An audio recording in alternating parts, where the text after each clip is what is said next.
این میدان با چنین محیط زیبا آماده شده سانی حولی مؤسسه تحصیلات میانه عمومی رقم 11 واقع در دهه توگرک ناحیه واسه است.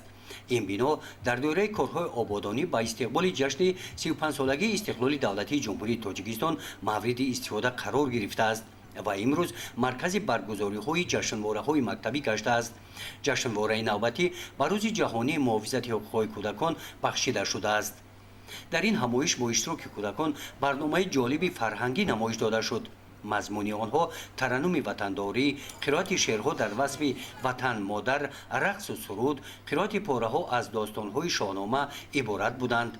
اشتراکچیان این همایش هر یک برآمد کودکان را با قناعتمندی استقبال می‌گرفتند. بخشیده به روز جهانی محافظت حقوق کودکان با ابتکار مقامات اجرایی حاکمیت دولتی ناحیه واسه تحت عنوان 40 روز حیات کودکان مدت 40 روز در همه دهات‌ها همین گونه به راه مانده شدند.